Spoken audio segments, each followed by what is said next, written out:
देखिए, तो हम लोग पढ़ेंगे किसके बारे में? राजा राम मोहन राय। राजा राम मोहन राय का जन्म कब हुआ था? 1772 ईस्वी में। और मृत्यु कब हो गई थी? 1833। अच्छा देखिए, ये तत्कालीन ब्रिटिश शासन में बंगाल में प्रारंभ हुए समाज सुधारक आंदोलन के क्या थे? प्रणेता थे। ठीक है, राजा राम मोहन राय। इनको क्या कहा जाता है? नव जागरण के अग्रदूत। राजा राम मोहन राय को क्या कहा जाता है? नव जागरण का अग्रदूत। तो क्वेश्चन क्या है कि नव जागरण का अग्रदूत किसे कहा जाता है? तो राजा राम मोहन राय को हम लोग कहते हैं। ठीक है, अब देखिए, सुधार आंदोलन के प्रवर्तक, इनको और क्या कहा जाता है? सुधार आंदोलन के प्रवर्तक, नव जागरण के अग्रदूत कहा जाता है। आधुनिक भारत का पिता, आधुनिक भारत का पिता हम लोग किसे कहते हैं? तो आधुनिक भारत का पिता राजा राम मोहन राय को कहा जाता है। ठीक है, राजा राम मोहन राय। नव प्रभात का तारा, नव प्रभात का तारा भी इनको कहते हैं। क्या कहते हैं?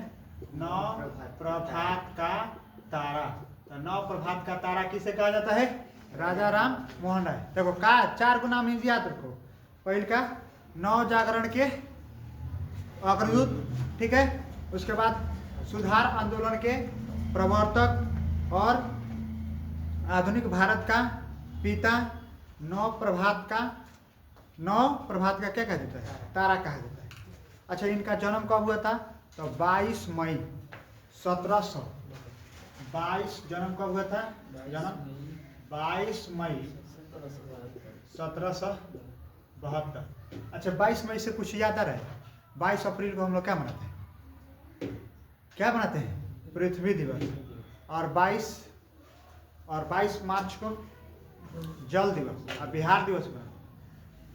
अब 22 मई को जैव विविधता दिवस। इनके जन्म पर हम लोग क्या मनाते हैं? जैव विविधता दिवस मनाते हैं। ठीक है, अब देखिए, हुगली जिले में राधानगर में हुआ था। बंगाल के कौन जिला का क्या नाम था? हुगली। हुगली जिला कहाँ पे? हुगली जिला। हुगली जिला कहाँ है? बंगाल में है। ठीक है, और गांव का क्या नाम था? राधा नगर। ठीक है, राधानगर में हुआ था। देखिए, इनके पिताजी का नाम था रामाकांत जी। क्या नाम था? रामाकांत। पिता का नाम था रामाकांत। पिता का क्या नाम था? रामाकांत। अच्छा, रामाकांत जी क्या थे? ये बंगाल के नवाब के यहाँ कार्य करते थे। कहाँ करते थे? किसके यहाँ काम करते थे? बंगाल के नवाब के यहाँ काम कौन करता था? रामाकांत जी। ठीक है, देखिए, इस स्थान पर राम मोहन को राय राया की उपाधि भी प्राप्त हुई थी। इसी स्थान पर इनको क्या प्राप्त हुआ? राय राया की उपाधि किसको प्राप्त हुई थी? राजा राम मोहन राय को। ठीक है, देखिए, राजा राम मोहन राय की शिक्षा पटना एवं बनारस में हुई थी। कहाँ हुई थी? पटना और बनारस। पटना और कहाँ हुआ था? पटना और बनारस। बनारस के सांसद कौन है अभी? बनारस के सांसद है नरेंद्र मोदी। ठीक है, देखिए, और इनको अरबी में कुल 12 गो भाषा के ज्ञान था। कौ भाषा के ज्ञान था? 12 भाषा का ज्ञान था। हम लोग अभी कोनो लड़का से आप संस्कृत पूछ दीजिएगा तो नहीं आएगा, इंग्लिश पूछ दीजिएगा तो नहीं आएगा। इनको अरबी भी आता था, फारसी भी आता था, अंग्रेजी, लैटिन, यूनानी, हिब्रूज। ठीक है, क्या क्या? अरबी, फारसी, अंग्रेजी, लैटिन, यूनानी और हिब्रूज।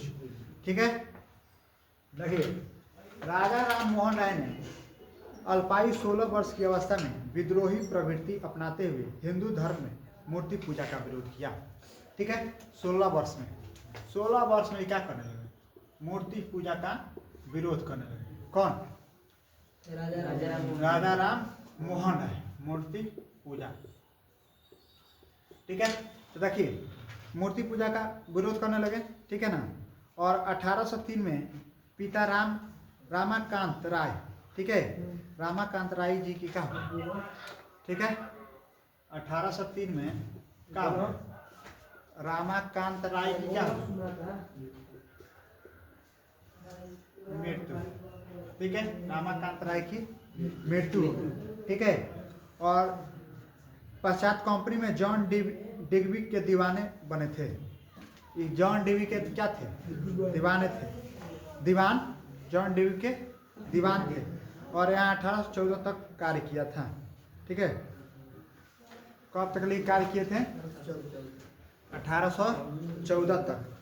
अच्छा, 1809 में राजा राम मोहन राय ने फारसी भाषा में तुफात उल मुहाविजिन एवं अर्थात एकस्वरवादियों का उपग्रह नाम पुस्तक की रचना की। 1809 में राजा राम मोहन राय ने क्या किया था? फारसी भाषा में, कौन भाषा में? फारसी। कौन भाषा का ज्ञान इनको था? 12 भाषा का ज्ञान था, ठीक है, 12 भाषा का ज्ञान था। और 21 का स्थापना फारसी भाषा में क्या लिखे थे? तुफात, किताब के नाम याद रखना है, तुफात उल मुहाविजिन, तुफात उल मुहाविजिन, ठीक है। अब देखिए ये इस पुस्तक में क्या था? माने एकस्वरवादियों का उपहार नामक पुस्तक की क्या किए थे? अच्छा, ये कैसा था पुस्तक? पुस्तक ये कैसा था? एकस्वरवादी। कैसा था? एकस्वरवादी था, ठीक है। देखिए 1814 ईस्वी में आत्मीय सभा की स्थापना किया, ठीक है। इनके सहयोगी द्वारक नाथ ठाकुर थे, ठीक है, ठीक। देखो 1814 में क्या किए थे? 1814 में किसका स्थापना किए थे? आत्मीय सभा। 1814 में आत्मीय सभा की स्थापना कौन किया था?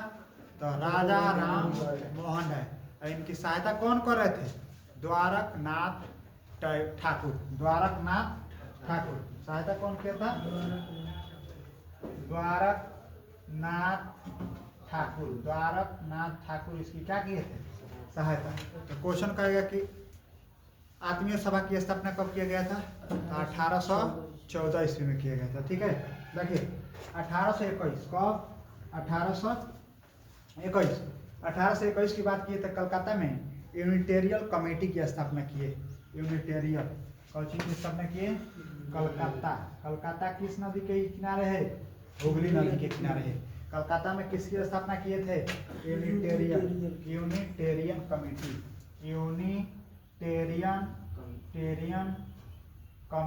यूनिटेरियन कमेटी की स्थापना कौन किया था?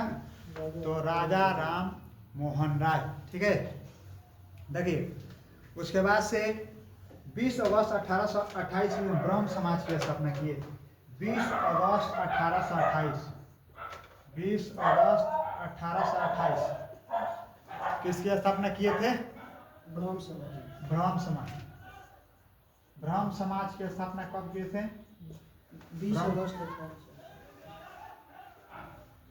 ब्रह्म समाज की स्थापना 1828।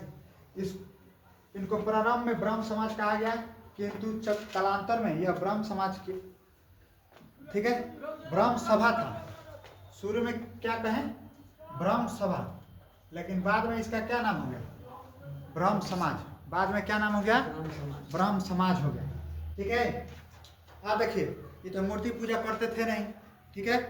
ब्रह्म समाज में ने भारतीय समाज सुधारक आंदोलन के विकास में, ठीक है, महत्वपूर्ण योगदान दिया था, ठीक है ना। और इनको क्या कहा जाता है? अद्वैतवादी हिंदुओं की संस्था कहा जा सकता है, ठीक है। ब्रह्म समाज को हम लोग क्या कर सकते हैं? अद्वैतवादी हिंदुओं की संस्था। अद्वैतवादी हिंदुओं की संस्था किसे कहा जाता है? ब्रह्म समाज को कहा जाता है, ठीक है।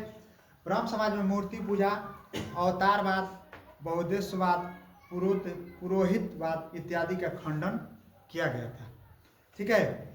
इनका कहना था कि ईश्वर की एकता पर बल दिया। देखिए मतलब ये क्या कहते थे कि आप मूर्ति पूजा मत करिए, ठीक है। देखिए इनके सहयोग से 1817 में डेविड हेयर ने कलकत्ता में हिंदू कॉलेज की स्थापना की। तो हिंदू कॉलेज की स्थापना 1817 में हिंदू कॉलेज की स्थापना कौन किया था? हिंदू कॉलेज की स्थापना डेविड हेयर। कौन किया था? David Hare. और 1825 में वेदांत कॉलेज की स्थापना किया था। 1825 में किसका? 1825 में किसका? वेदांत कॉलेज। वेदांत कॉलेज की स्थापना किए थे। ठीक है, किसका स्थापना किए थे? वेदांत कॉलेज की। कौन किया था? राजा राम मोहन राय। ठीक है, राजा राम मोहन राय को पत्रकारिता का अग्रदूत भी कहा जाता था। उनको क्या कहा जाता था? पत्रकारिता का अग्रदूत। ठीक है, चलिए